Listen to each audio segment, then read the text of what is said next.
काली बहू जिम वाली। ये क्या कर रही हो माँ? कल मेरा पेपर है, मुझे पढ़ने दो ना।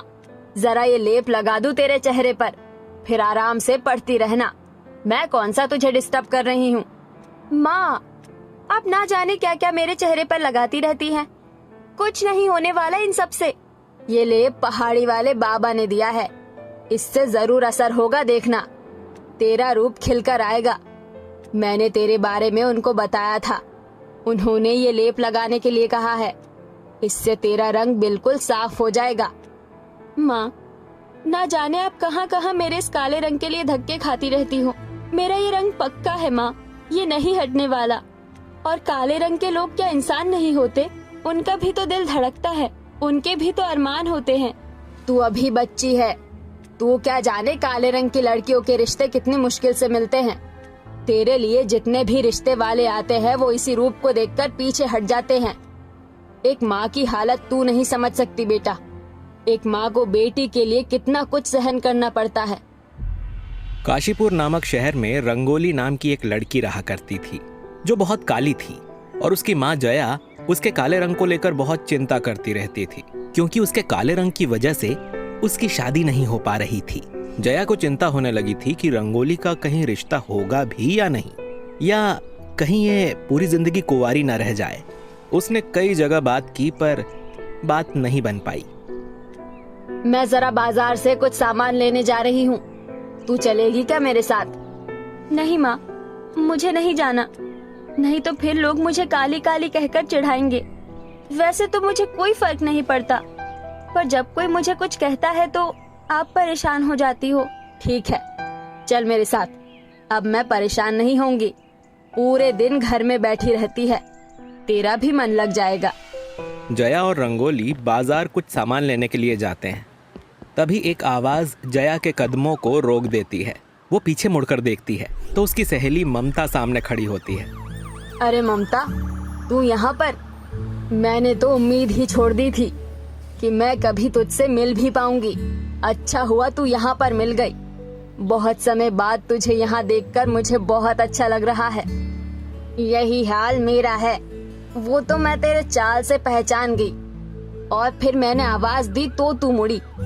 आज हम कितने सालों बाद मिल रहे हैं। हम कितने अच्छे दोस्त थे एक समय में, और शादी के बाद दोनों ऐसे अलग हुए कि फिर कभी मिलना ही नहीं हुआ। खैर, ये सब तो पुरानी बातें हो गई है। बता, अचानक तू इस शहर में कैसे? तू तो अहमदाबाद में रहती थी ना? शादी के बाद तुम वहीं पर शिफ्ट हो गई थी। हाँ, पर इनका तबादला यहीं हो गया है। अभी पिछले हफ्ते ही हम यहाँ पर शिफ्ट हुए हैं। पर जया, तेरे साथ कौन है? ये मेरी बेटी है। रंगोली ममता को हाथ जोड़कर नमस्ते करती है और फिर जया उसको अपने घर पर खाने पर इनवाइट करती है, जहाँ पर वो ममता को अपनी सारी परेशानी बता देती है। ममता उसकी परेशानी समझकर उसको एक रिश्ते के बारे में बताती है। जया, तू तो जानती है ना, एक काली लड़की की माँ होना कितनी मुश्किल की बात है। जब अपनी बेटी को कोई कुछ कहता है तो दिल पर लगती है। बहुत से रिश्ते आए पर कहीं बात नहीं बनी।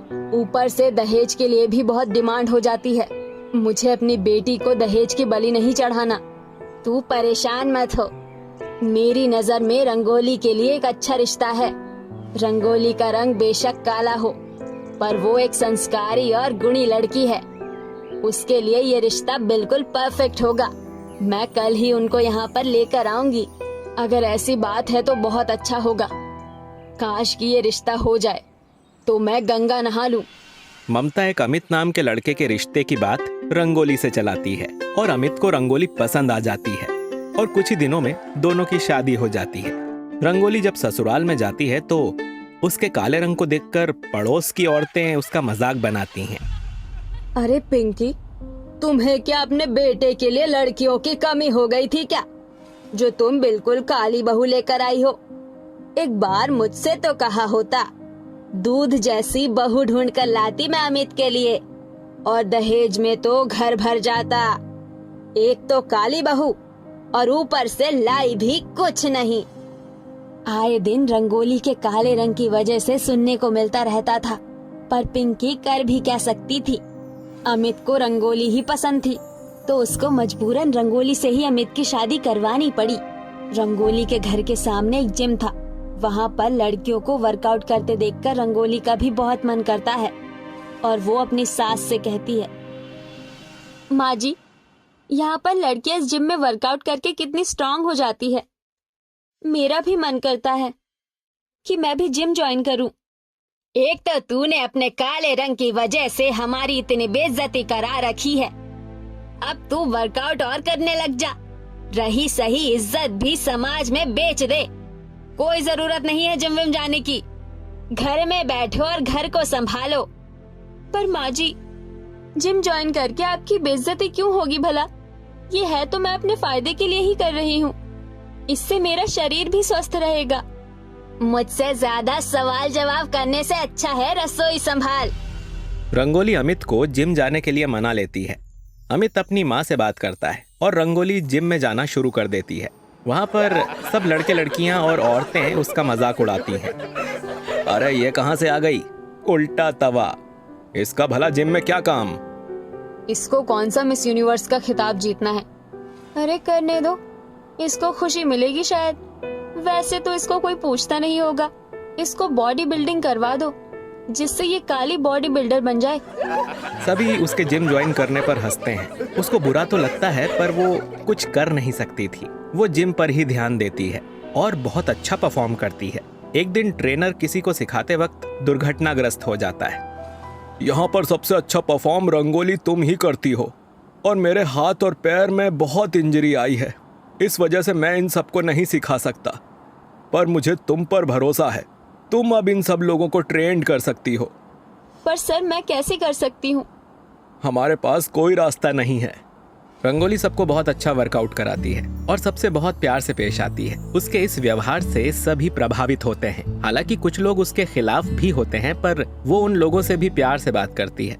एक दिन उस शहर का एमएलए उस जिम में आता है और रंगोली को इस तरह से काम करता देखकर उससे बहुत प्रभावित होता है। वो उसे बहुत से कॉम्पिटिशन्स में पार्टिसिपेट करने के लिए कहता है, जिसमें रंगोली पार्टिसिपेट करती है और रंगोली जीत भी जाती है। इसके बाद वो एक अच्छी ट्रेनर बन जाती है और अपना खुद का जिम खोल लेती है। अब उस काली बहू के बहुत सारे जिम थे जहाँ पर वो लोगों को अच्छा वर्कआउट कराती थी। मैंने तुम्हारे काले रंग को देखा पर तुम्हारी काबिलियत को नहीं देखा। आज तुमने अपने आप को सिद्ध कर दिया। आज तुम्हारी मेहनत से पूरे शहर में तुम्हारे खुद के जिम हैं। मुझे तुम पर गर्व है रंगोली। तुम एक अच्छी बहू साबित हुई हो। आज तुमने साबित कर दिया कि काला रंग कहीं पर भी मैटर नहीं करता। अब सभी काली बहू के जिम में वर्कआउट करने के लिए आते थे और वो एक प्रसिद्ध जिम ट्रेनर बन गई थी।